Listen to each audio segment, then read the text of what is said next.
Triniri ngayon ang, siyempre nasa labas lang naman nasa kalsada. So, nagutom ako ngayon naman, mag-aanis review ako dito sa aking mga menu. Ang sasabihin ko lang dito guys, yung sakto lang dun sa mga naramdaman kong lasa. So ang in-order ko kahapon, nag-aanis review din ako kahapon. Ang in-order ko kahapon ay Diwata Paris Buto-Buto or Diwata Paris Bulalo. Ngayon naman, ang in-review ko naman ay Diwata Sikin Inasal. So ito siya. Unang kita ko dun sa nag-ihaw, sunog ng konti. Ayan o. Honest review yan ha, unang kita ko medyo nasunog. Eh mamaya ka lang. Unang tingin ko pa lang yan, hindi ko pa natitikman. Tapos gumawa pala ako ng sausawan guys. Ayan, onion spring, bawang at saka chili sauce. Ay ano tawag dito? Ito? Bro! Chili oil at saka onion spring, siyempre garlic. So, ito na. Tapos siyempre kanin at may kasama tong soft drinks. So ito na. Titikman ko na. Unang titikman ko guys, first bite natin ay kanin. Tama lang yung kanin, tama yung hindi siya malata, hindi rin sa matigas, tama lang. Kaya lang ang problema sa kanin, walang lasa. Ay! Kanin walang lasa. Anong lasa daw kanin? Bakit kaya? Proceed naman tayo sa manok, yung Sikin Inasal ni Diwata. Ang tawag ko dito ay Diwata Sikin Inasal. Nare-review ko ha, medyo sunog yung pagkaihaw ngayon, pero tingnan natin kung lasang sunog din. Unang kagat.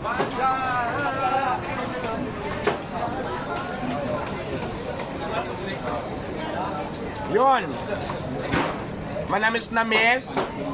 Medyo may alat ng konti. Sakto lang yung lasa. Ang sarap. Sarap. Unang kagat pa lang yung pangalangang kagat. Dito naman kapila.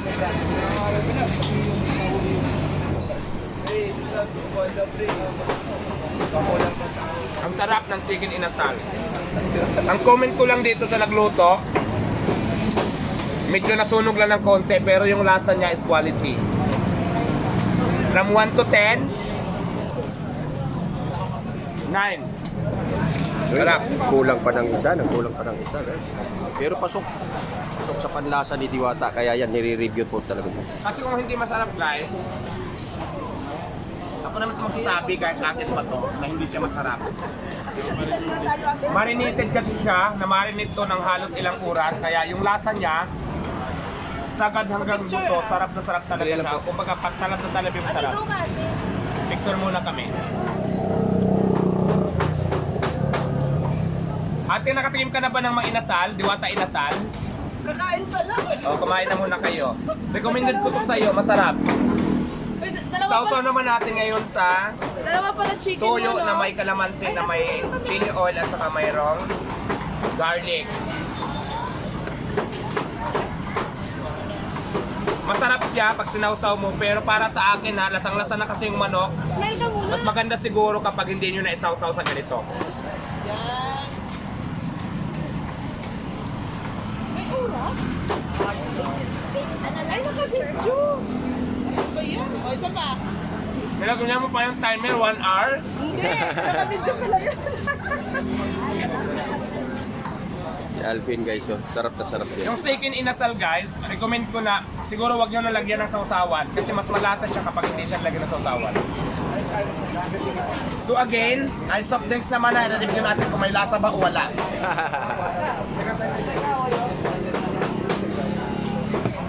Saan paano ko nasawa ko dyan? Yung soft drinks naman, matamis-tamis na malamig siya yung lasa niya. So meaning to say, lahat ng sinasabi ko may lasa. So ngayon, ang nare-review ko pa lang kahapon, Diwata Paris Bulalo, ngayon naman Diwata Sikin Inasal. So bukas, ang i-review naman natin, kasi meron pa ako ditong barbecue, may langgunisa ako, meron ako Diwata Paris Overload, meron ako Diwata Sikin Joy. So lahat yan i-review ko sa inyo at ako mismo magsasabi kung ano talagang lasa. Yun. Para honest yung review, no? So araw-araw na yan, Diwata. Oo, kasi yung iba, nag-review kahit may lasa naman, sabihin may lasang towel. Pero hindi ko alam kasi hindi pa naman ako nakakain ng towel, kaya ang hirap ikumpara kung halimbawa ito. Sasabihin ko ng lasang towel o lasang ano, hindi pa kasi ako nakatikim ng towel, kaya paano natin ikumpara, no? Correct. So ang masasabi ko lang, yung nalasahan ko talaga na lasa ng ating Sikin Inasal. So sa susunod na mga video natin, yung ibang mga putahe naman natin, i-review ko rin dito sa Pasay. At syempre, i-review ko din yung Quezon City branch. Ayun. So para lahat. So Quezon City. So, Ngayon, sa lahat po ng gustong kumain sa Pasay, ay open po tayo ng 24 hours. Pag sa Quezon City ka naman pumunta guys, open lang doon ng 16 hours, bali 7 AM ng umaga or 6 AM ng umaga nag-start hanggang alas 11 lang ng gabi. Dito sa Pasay ay 24 hours.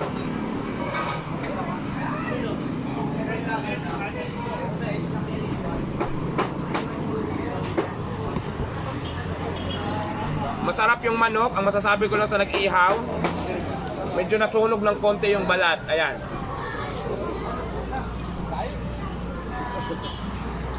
so hindi ba nabantayan?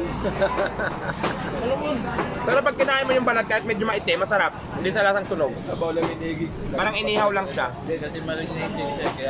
Marinate kasi siya.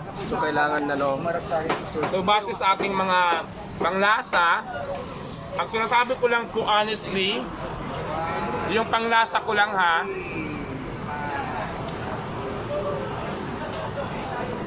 siyempre may kanya-kanya tayong panglasa, baka mamaya, uulitin ko again ha, ang sinasabi kong lasa ngayon, yung panglasa ko lang yan. Hindi ko alam kasi kung ano mga panglasa nyo, kasi may kanya-kanya naman tayong panglasa.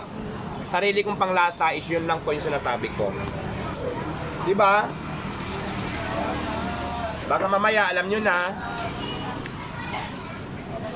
meron namang kumukak. Eh maging palaka na naman sa honest review ko sa aking Diwata Secret Inasal. Ang sinasabi ko lang, yung panlasa ko lang yung sinasabi ko sa inyo.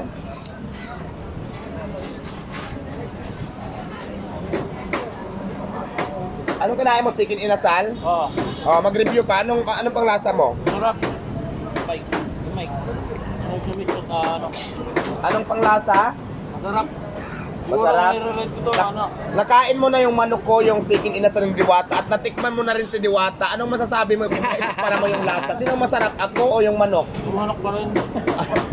Manok pa rin. Lagay yung manok ni Diwata. Aray ko naman, yung manok pa din palang masarap, hindi pala ako masarap. Joke lang.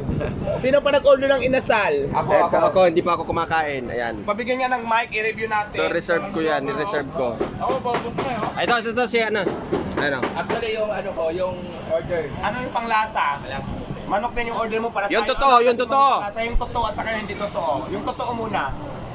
Yung totoo, masarap siya. Yung pagka-marinate, masarap. Tapos kahit sunog siya, tingnan mo. Masarap pa rin. 10 out of 10. Oh, Yung hindi naman totoo, lasang tawil. Yung hindi totoo yung nagsasabing lasang tawel, kainin nyo kaya yung tawel kung kasubukan nyo. So, ayan, ikaw naman, anong order mo kuya? Ay, overload, wala na. Anong lasa ng sabaw? Ay, parang ubos na ubos ah. Mas masarap pag ako ang natikman mo. Masyala kami dito ha. Marami nang nahuli. Yun nasa labas lang naman. Yun nasa labas lang naman. Ano yan?